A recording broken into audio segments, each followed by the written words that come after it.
everyone. Thank you so much for coming here today. I'm State Representative Kathleen Clyde, and I'm a member of the House State Government and Elections Committee, where House Bill 194 is currently being considered.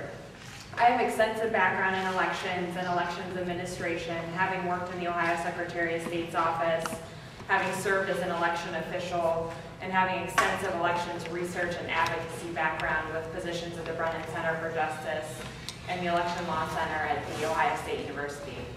And I, along with the constituents of my district and many Ohioans that have been contacting my office, am concerned about the House Republicans' plan to disenfranchise Ohio voters that is outlined in House Bill 194. House Bill 194 will make it harder for Ohioans to vote. It will result in fewer votes being counted, and it takes away local control from boards of elections who are in the best position to determine how best to accommodate voters in their diverse communities. Here are my top 4 concerns with House Bill 194. First, it shortens the in-person early voting window from the 35 days that we currently have to 5.5 days. Sunday voting would be prohibited, as would voting on the Saturday and the Monday just before Election Day, which are the busiest days of early voting. And Saturday voting would be only allowed for 4 hours. As early voting increases in Ohio, more and more voters are voting absentee and taking advantage of these options, but this bill will be taking those options away for voters and make the process a lot less accessible and discourage participation. 2, we're going to increase the number of provisional ballots in this state if this law goes into effect. We're already 3rd in the nation for the number of provisional ballots cast. In 2008, 40,000 of those provisional ballots went uncounted. This is something that I think many Ohioans are concerned about, many election officials, and I worry that this bill will take us in the wrong direction. It increases the number of fields that are required on a provisional envelope. Currently 2 fields are required, and under this bill 5 fields will be required. As we're increasing the number of fields, we're telling poll workers that they're not able to help voters with that provisional form. So concern there. Also, poll workers are no longer required to tell voters where the correct precinct is. That'll be a serious problem and will result in increased provisional ballots and uncounted provisional ballots. Third problem with the bill, third top problem with the bill is throwing out ballots because of innocent mistakes, despite the clear intent of the voter. Let me explain that. In 2008 election, we had some voters who would fill in the bubble for their candidate of choice, say John McCain and Sarah Palin, and then they would write John McCain in the write-in line. It's clear the voter's intent on a ballot such as that. Current practice, current law says you determine the intent of the voter when you look at those ballots, and those ballots are currently counted in a bipartisan process by the boards of elections. This bill will outlaw the counting of those ballots, and that to the tune of 12,000 ballots in 2008. And finally, this bill will eliminate local control. Boards of elections would be prohibited from setting up satellite locations for early voting, from setting their early vote hours to accommodate more voters, and from mailing absentee ballot request forms to all registered voters, and from prepaying postage for those ballots returned. I urge the House Republicans to slow this process down, to approach this in a more bipartisan way, and to consider adopting reforms that will increase participation in our elections and ensure that more ballots are counted, rather than doing just the opposite. Thank you very much. And now you'll hear from Representative Alicia Reece. Thank you. I stand with my colleagues here from the House and the Senate today to join with them in asking that we slow the process down and make voting reform a bipartisan effort. voting should not be a partisan effort. It should be a bipartisan effort that ensures that every Ohioan who is eligible to vote has the opportunity to vote. Today I am personally disappointed because as I represent the 33rd House District, we are in a massive struggle in my district right now of making sure that we restore confidence in the voter. We've had an election, a juvenile race, many of you are aware of, that has 23 votes that stands between who the real winner is, with 849 votes, provisional ballots, that have not been counted.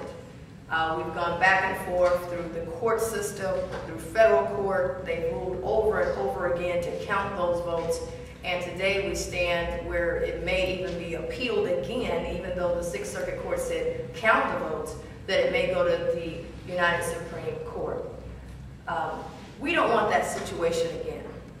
And so it's very important that as we put forward voter reform, that it's real reform, that one ensures that every eligible voter vote is counted. Two, that if you happen to go to the wrong precinct, and in many cases it's the gymnasium, and you have 2 or 3 tables, and you go to table A when you should be at table B, and that is as simple as that, that your vote is counted. And if there happens to be a human poll worker error, that you as a voter are not penalized by having your vote being thrown away. We have proposed a House bill in the House, House Bill 76, back in February.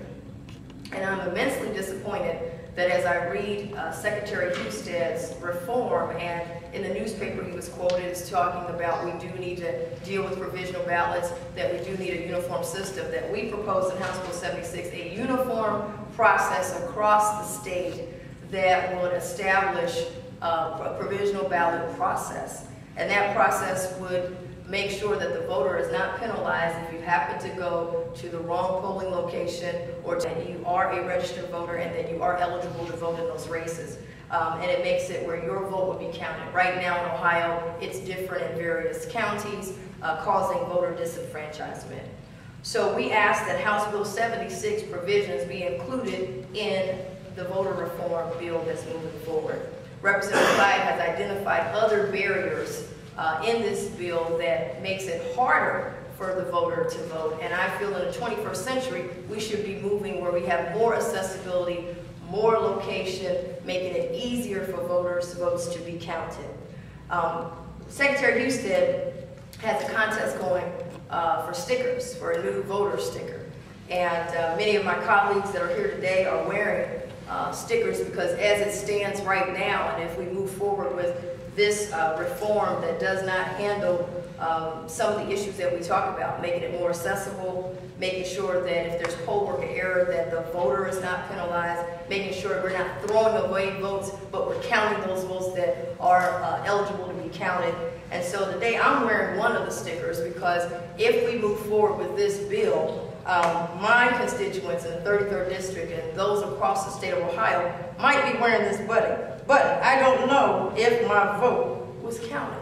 Go in and vote and not sure if it's going to be counted. And right now in Hamilton County, we know 849 of my constituents are feeling this way right now.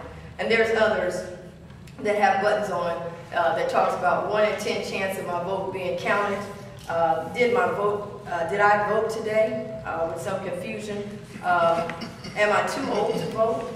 Was I disenfranchised? And so again, we need to move with a bill that makes it more accessible for voters to vote, make sure that when there's poll worker error that the voter's not penalized, but that that vote is counted, and restore confidence in the voting process. And with that, I'm going to turn it over to our colleague in the Senate, Senator Tavares. Thank you very much. I just want to echo what my colleagues have shared with you. The bill is basically attempting to address a problem that doesn't exist. What we want is more enfranchisement rather than disenfranchising the voters of our state. We're talking about eligible voters. We're talking about people who are entitled to vote. and we're changing the rules of the game. One of the major pieces that disturbs me is that we do little education in our state, very little, if any, education on any changes that have taken place in our elections process. That's a problem, and that's the problem we should address. My colleague talked about consistency, and the Secretary has mentioned that he wants consistency with respect to absentee ballots, but yet we don't have consistency in counting the votes, how we count provisional ballots. We want more people to participate, and that's why my county, Franklin County, takes a proactive approach and mails out those absentee ballots to all of the eligible voters in our county. We've taken that approach because it has proved successful. More people have participated, and it makes it easier for them to participate. But with this bill, counties such as mine would be prohibited from mailing those ballots out, those absentee ballots out to all of the voters within their county. We would have to basically, in my words, dummy down and go to the lowest common denominator, meaning nobody would be mailed those ballots out because some counties choose not to do that. If we're going to be consistent in one area of the legislation, we should be consistent in other areas, particularly when it comes time to counting the votes. And so my colleagues in the Senate and I agree with our House members that we should slow down the process, be inclusive in who is invited to the table, including the League of Women Voters, including the work group that the former Secretary had brought together with Democrats and Republicans to talk about those issues of change that are necessary and those issues of change that we can build consensus on. Thank you.